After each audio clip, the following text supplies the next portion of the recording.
can't ask the people of Scotland to be dragged back to another divisive referendum that they don't want when they're not able to see what the two options are. Nicola Sturgeon says she wants to take Scotland back to the division of another independence referendum in the next 18 months. But we won't know what Brexit looks like, and we won't know what independence looks like. And we're also divided enough as a country. We're not in the place we were 3 years ago, where there was overwhelming public and political consent for this. We're divided right now. The majority of people in Scotland don't want this. And this is Nicola Sturgeon's obsession playing out once again. At the same time, though, it's not a great look, is it, for the Conservatives to be on the side of not giving Scottish people the say in their future? It's a bit like as if the EU had just blocked the UK from holding a referendum. Well, this isn't just about the Conservatives. You know, the Labour Party has said that people in Scotland should be able to see what they're voting for as well. The Lib Dems have said the same. This is about a general sense of fairness, even taking away that Nicola Sturgeon herself promised the people of Scotland that when they answered this very question just 3 years ago, that would last for a whole generation. This is about being on the side of the people of Scotland. The majority of people of Scotland don't want to go back to the divisions of another referendum. And I think the Prime Minister is absolutely right to say not now. There is going to be some change in circumstances, isn't there, with the UK leaving the EU. You were a passionate Remainer. You must admit this as well. It's going to hit the public finances. It could mean years of austerity for people in Scotland.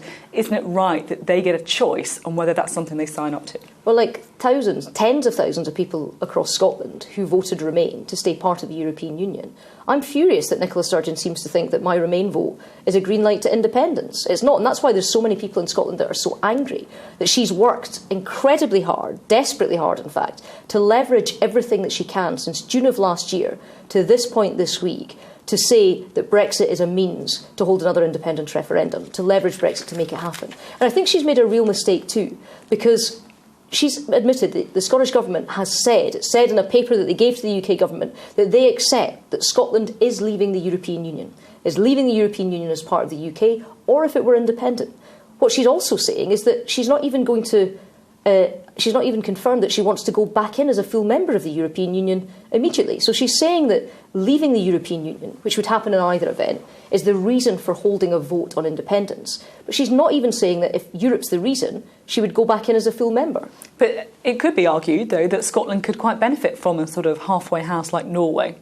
Well, the problem is you've already got the Foreign Minister of Iceland saying that EFTA membership, this halfway house that you're talking about, that's not on the cards either. So you've got the Foreign Minister of Spain saying that we wouldn't get back into Europe. You've got the First Minister of Scotland, Nicola Sturgeon, saying she might not even pursue that as her first course of option, as her immediate option. And you've got the head of, which is her other option, which is to join EFTA. You've got the Foreign Minister of Iceland saying that that's not on the cards either. So you've got this ridiculous, I think, deceitful proposition from Nicola Sturgeon, where she's saying to the people of Scotland, we must drag you back to a place that you don't want to go, to answer a question that you've already answered, and I just didn't like that answer, on the grounds of leaving Europe, which we're going to do anyway, and we might not even go back in.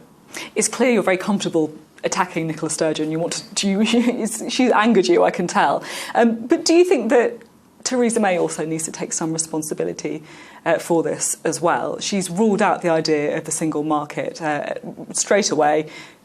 Doesn't she need to take some responsibility too for being in a situation where Nicola Sturgeon is able to call for this referendum? You're suggesting that I'm angry. I'm absolutely calm. This is a conversation that we've had in Scotland for many years. I wish that we weren't still having it in Scotland, but the First Minister of Scotland, Nicola Sturgeon, has tried to drag us back there by putting this proposition on the table on Monday. I will always defend the decision, the democratic decision that the people of Scotland made to stay part of our United Kingdom, and I always advocate membership of our union because I believe in it head, heart, body and soul. In terms of what's on the table, at the moment Scotland is leaving the European Union. It will leave as part of the UK. Even Nicola Sturgeon has admitted that even if there were an independence referendum on her timeframe, Scotland would still be leaving the EU. What she hasn't confirmed is whether we would go back in or not.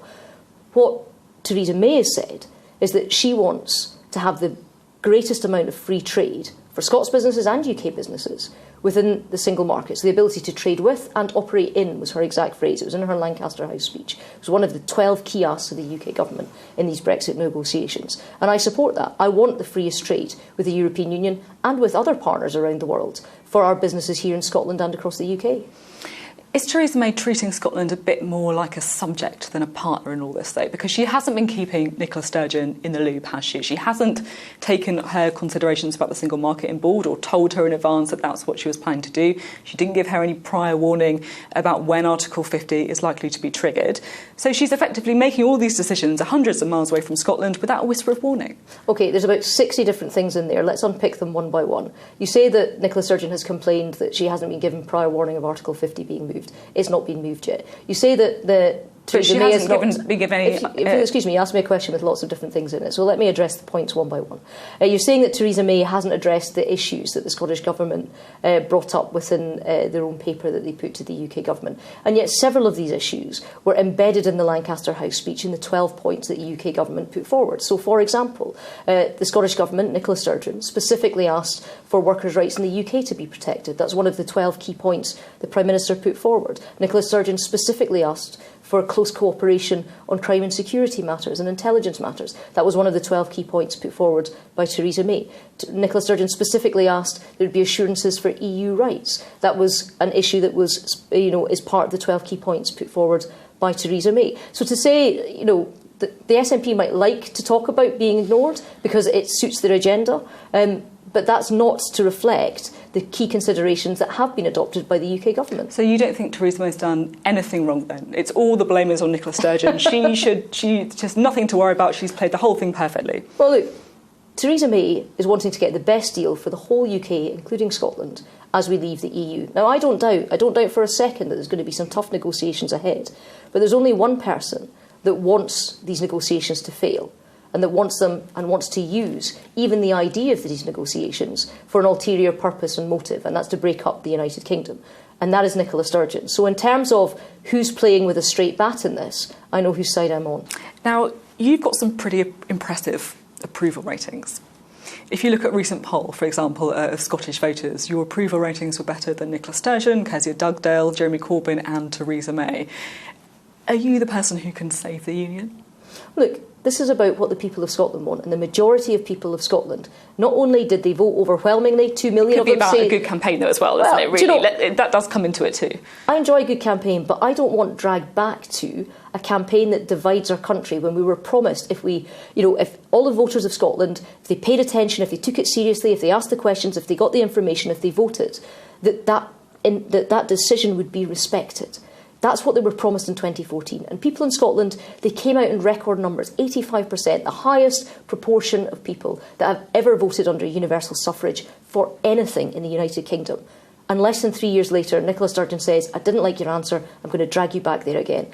I will campaign if I have to. But what I'm saying is we shouldn't have to go back there when people don't know what they're being asked and when the people of Scotland don't want it. You clearly don't want to have another referendum campaign, but if there is one, it does feel inevitable, even though the timing, of course, is under question. Would you step up and lead it? Well, look, there's going to be plenty of people that lead right across the country. I'm sure I will be one of them. I will not be sitting holding the jackets at the back. I'll be making sure that I'm putting my points down the front. But this isn't just about politicians. This is about the people of Scotland. Our whole country voted in 2014, and we spoke pretty loudly and pretty clearly that we wanted to remain part of the United Kingdom. And Nicola Sturgeon, unilaterally, can't take that away from us. So would you share a platform with Labour, then, as part of this campaign? I've always been able to share platforms with people right across this debate and others where there is common cause, and I would absolutely do so again. And how about the messaging? If it was Project Fear last time, is it going to be Project Armageddon this time? What's the plan? You're asking me to go down several routes of hypotheticals, and I'm not prepared to do so. This week, the First Minister of Scotland, against the will of the majority of people of this country, unilaterally decided that she wanted to drag us back to a place where she promised us we wouldn't have to go. She put a specific set of proposals on the table to the UK Government. I think the Prime Minister was absolutely right to say that this can't happen within 18 months on the principle that the people of Scotland need to know what they're being asked to vote on, and there needs to be popular and public and political consent for this that doesn't exist.